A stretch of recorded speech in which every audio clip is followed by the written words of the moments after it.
Ang next step na gagawin natin ngayon ay maglalagay na tayo ng circuit.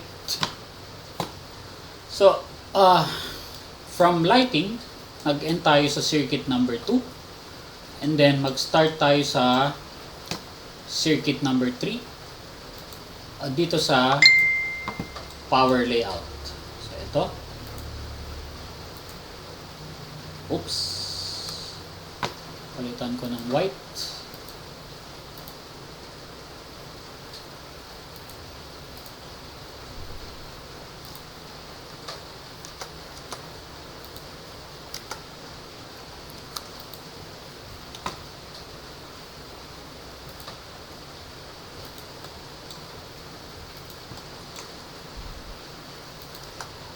And then,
so let's count. This is 1, 2, 3, 4, 5, 6, 7, 8, 9. Okay. So, pabutin natin hanggang dito.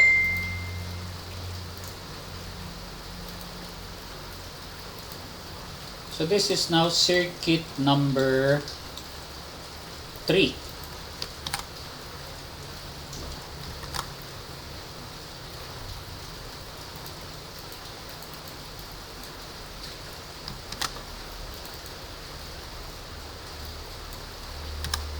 And then, pag-connectin din natin si circuit number 4. So, dito ako mag-start.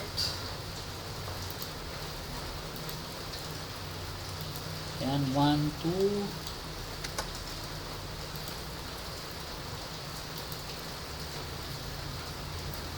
Three.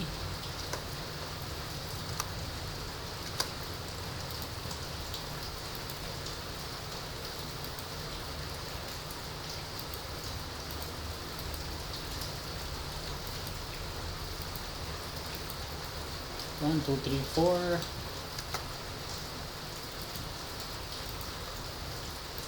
5, 6, 7, 8,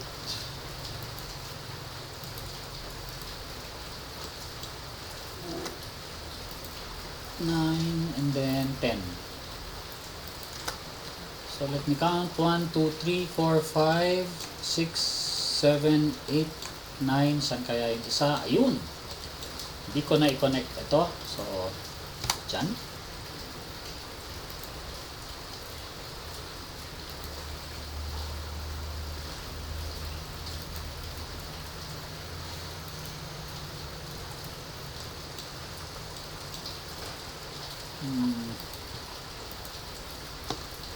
Pwede bang i-move yan ng konti? Okay lang.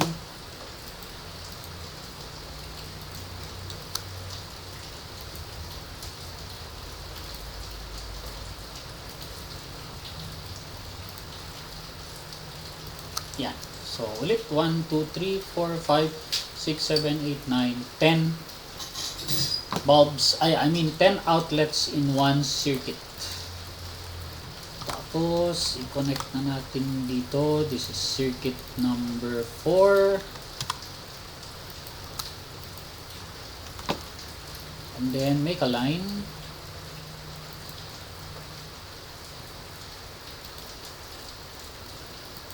Yan.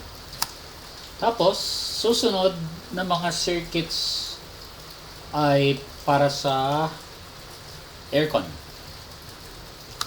Oops, ang isusunod ko na circuit ay para sa mga water heater na lang. Okay, so ito pala. So this is 3, 4, and then sa water heater meron tayong ditong isa nasa loob. So this is circuit number 5.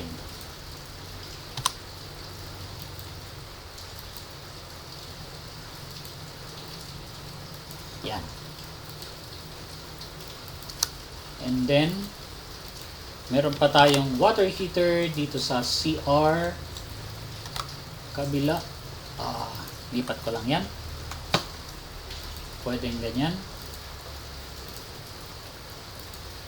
Then maglagay tayo ng special outlet. 1, 2, 3, 4, 5. This is 6.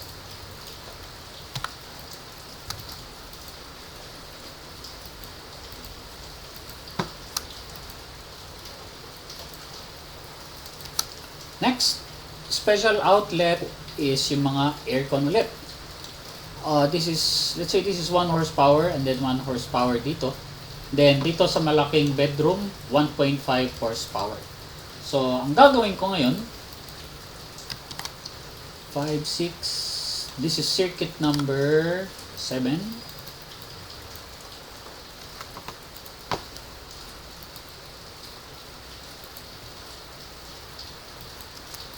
Then, circuit number 8.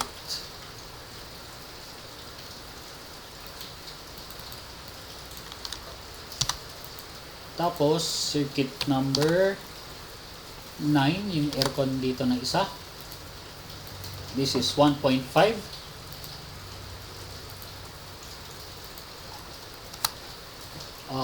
Next, meron pala tayong nilagay na I think a special outlet para sa dito, para sa malaking ref.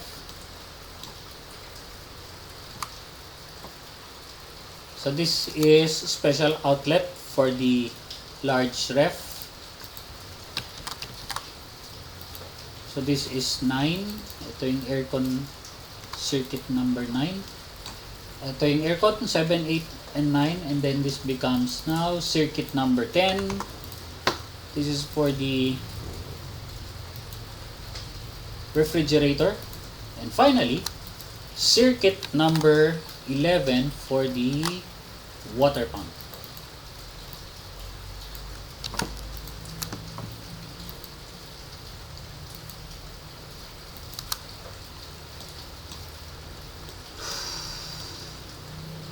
So yan yung finished power layout. The next, lagyan mo na lang dito ng text. Okay, so let us review. Yung first na ginawa natin, naglagay tayo ng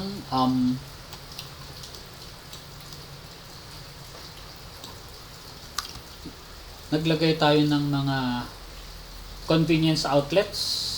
And then next, naglagay tayo ng special outlets para sa water heater and then para sa aircon and then sa water pump. And then etong mga outlets na nasa labas, convenience outlets na nasa labas, nilagyan natin ng weatherproof na symbol. After that, nag-connect tayo ng mga circuits. Ayan, one circuit for the convenience outlet. Tapos another circuit for the next set of convenience outlets.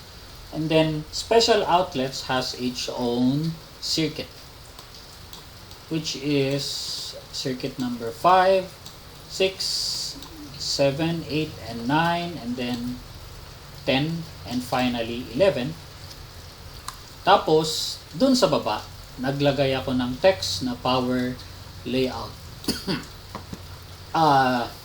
Para makatubig tayo ng space, tinanggal ko na yung drawing ng garage. Okay lang yan. Now, our topic is load, schedule, and computation. So, all in all, meron tayong 11 circuits. Circuit number 1 and 2 being the lighting outlets. Ayan. Tapos, sa lighting 1, you have 1, 2, 3, 4, 5, 6, 7, 8 outlets. So, maglalagay tayo dito ng 8.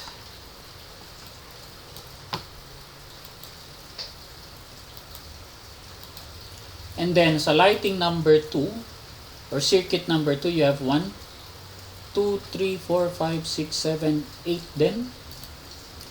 Now, let's go to the convenience outlet. So, circuit number 3 is 2-gang convenience outlet. 2-gang in the sense na yung isang outlet, meron kang dalawang saksakan. So, circuit number 3, you have 1, 2, 3, 4, 5, 6, 7, 8, 9, 10 outlets. And then number 4, circuit 4, you also have 1, 2, 3, 4, 5, 6, 7, 8, 9, 10 outlets din. And then 5 and 6, this is circuit 5, that is water heater.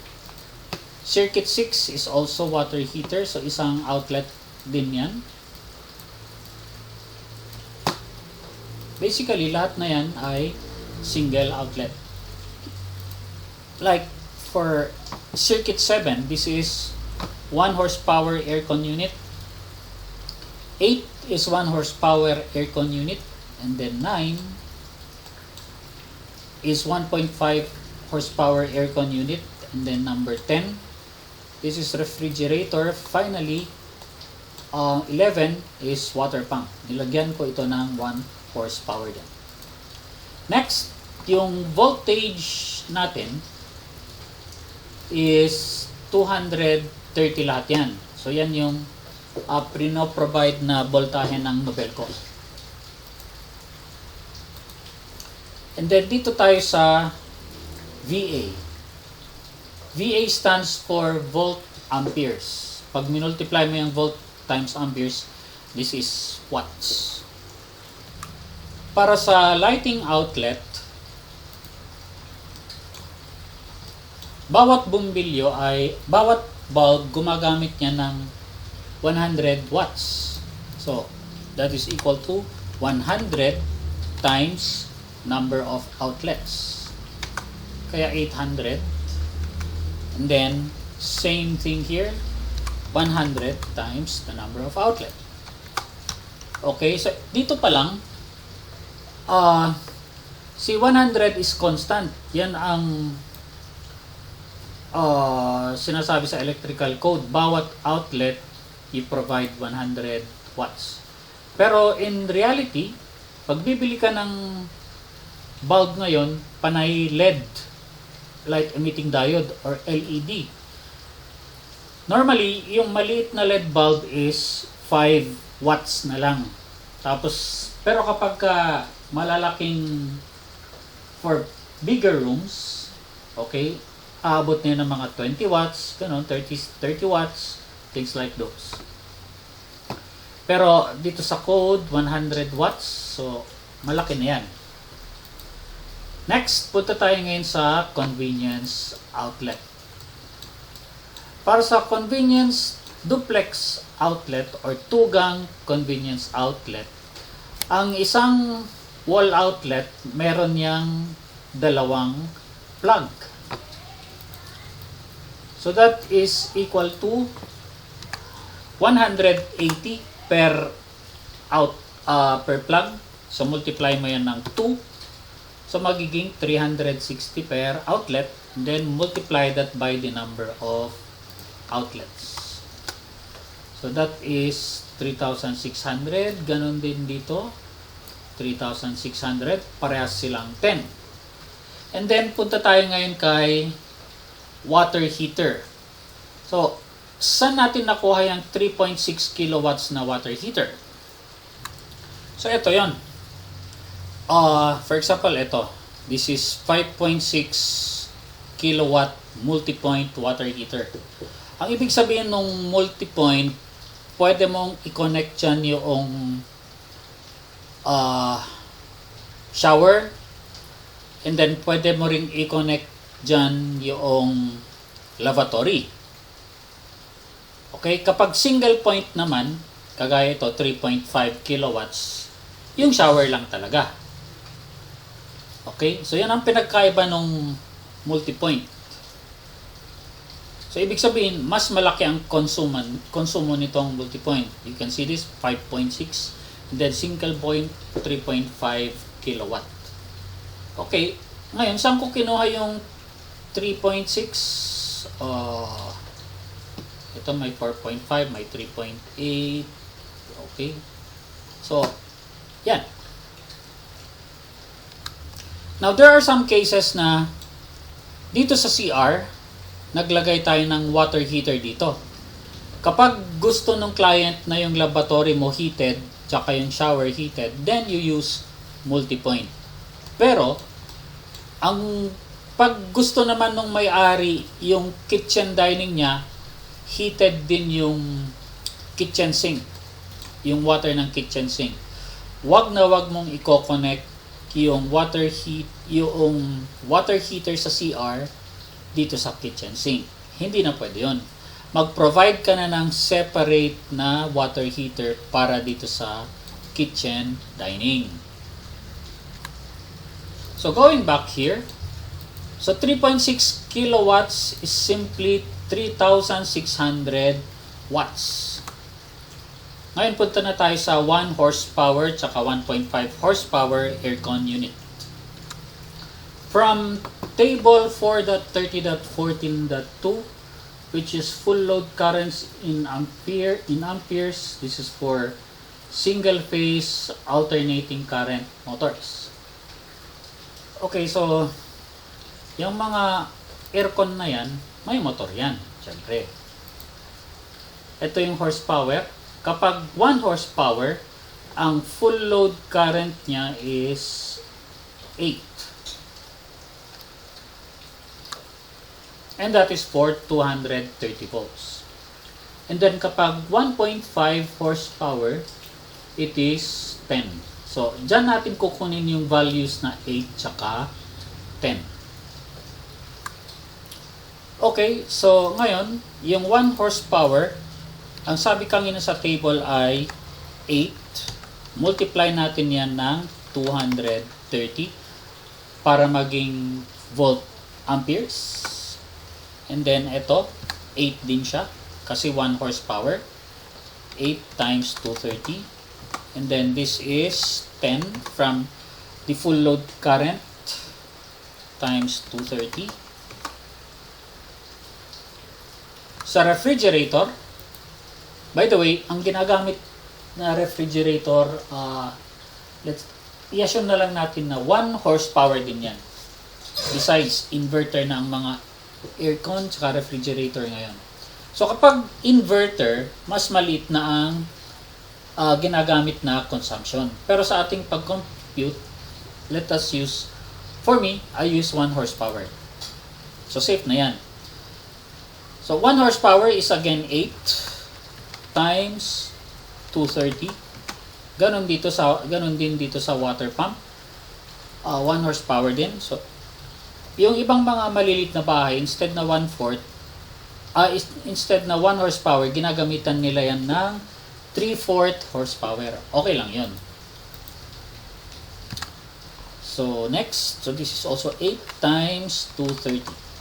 After that, kukumputin na natin ngayon yung amperes. Okay, so amperes is simply equal to the VA divided by the volts.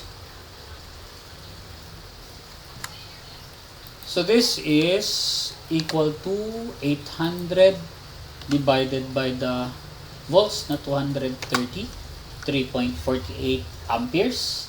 So yan yung konsumo niya na kuryente. So I will just copy this, paste, paste, paste, paste, paste. Yan.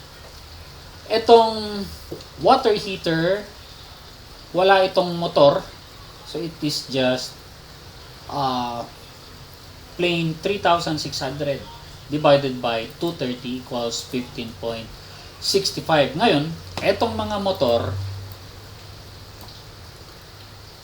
malakas ang pasok ng kuryente riyan dun sa pag-switch mo ng motor, halos nag-3-triple ang pumapasok na kuryente.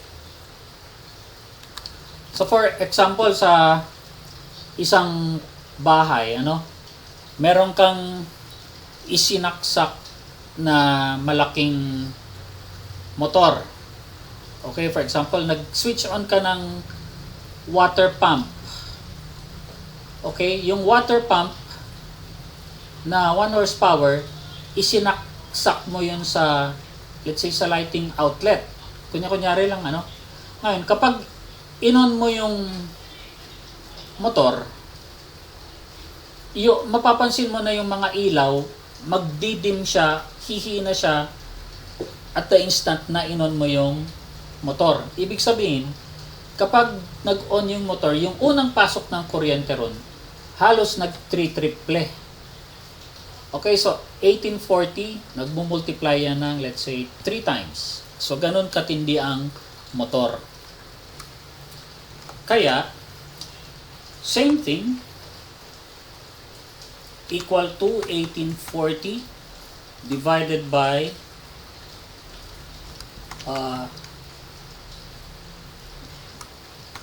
so this is 1,840 divided by 230, 8 amperes lang.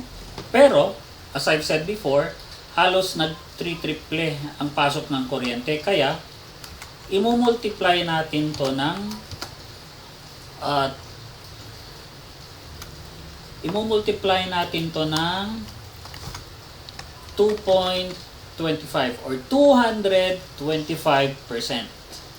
So, 2.25 times. So, lahat ng motor, multiply natin siya ng 2.25. So, next. So, yung water pump, ganun din, 1840 times 230. 1840 divided by 230 and then multiply mo siya ng 2.25. Okay, next. Para sa circuit breaker, ito yung panel board, and then this is also a type of panel board, pero ang tawag dito ay MCB, panel board or miniature circuit breaker. Ayan, MCB. Ito naman yung standard na plug-in panel board. Ang plug-in na breaker, ganito yung itsura. Okay? Kapag plug-in, itutulak mo lang dyan sa loob. Yung iba naman, instead na plug-in, ang tawag dun ay bolt-on. Kapag bolt-on, ito yung ini-screw. Okay, so personally, I prefer bolt-on. Okay? So, balik na tayo dito.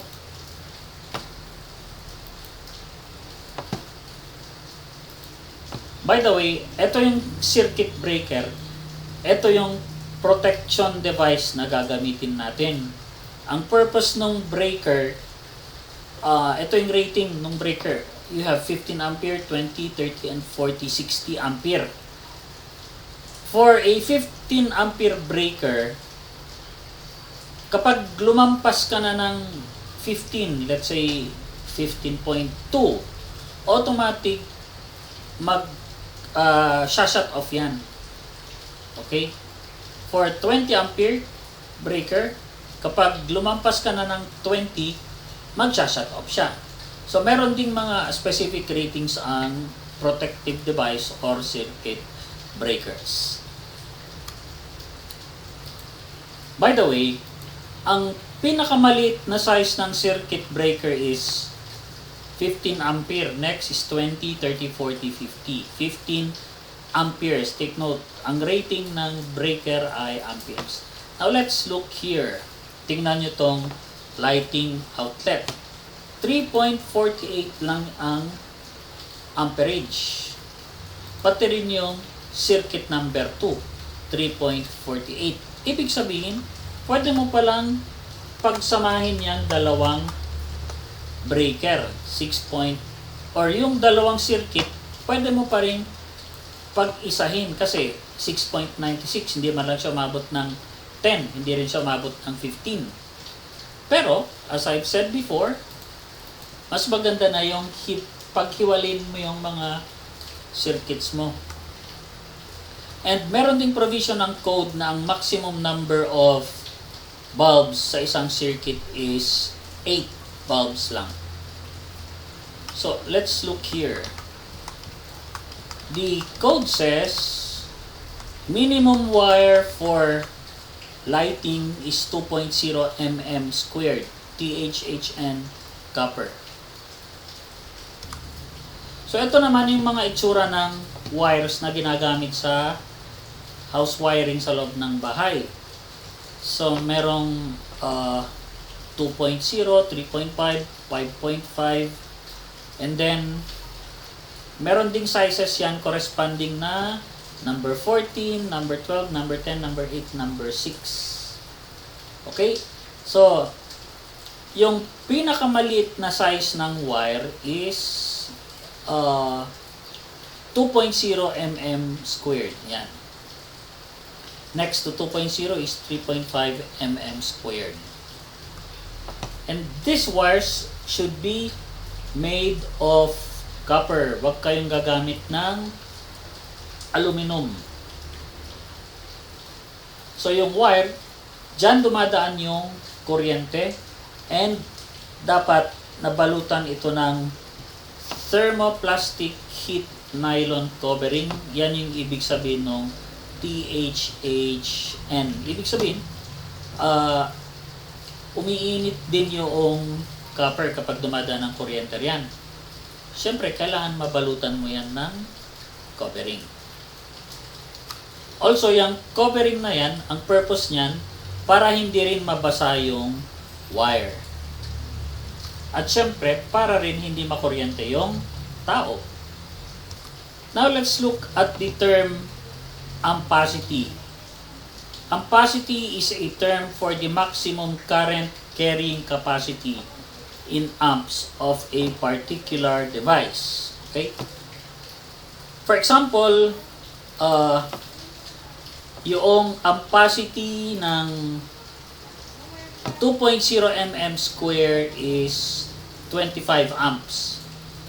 Ibig sabihin, kapag 25 amps na yung lumampas na ng 25 amps yung dumadaan sa 2.0 mm square, ibig sabihin nun, iinit na nang masyado yung wire. Kaya ililimit lang natin sa 25 ampere yung dadaan sa 2.0. Likewise, kapag mas malaking wire, which is 3.5 ang next, ang ampacity niyan, mas malaki rin, which is 30 amperes. Now, let's look at the provision of the electrical code. It says here, minimum wire for lighting is 2.0 mm square, THHN copper. Ampacity of wire should not be lesser than rating of fuse breaker. Okay, therefore use 15 ampere breaker. Ngayon, ang ibig sabihin niyan, let's say, yung breaker natin ay 10 ampere. Meron palang 10 ampere, ano? Kapag 10 ampere ang breaker mo, ang ampacity ng wire, mas malaki dapat sa 10.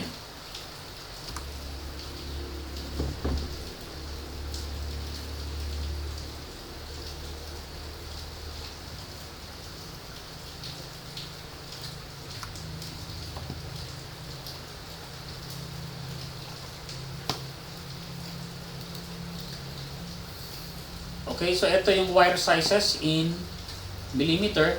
Meron ding wire sizes in AWG. For example, in 14 mm squared, that is number 6. So tingnan natin yung table. Ito. So yung 14 mm squared, ayan, that is number 6.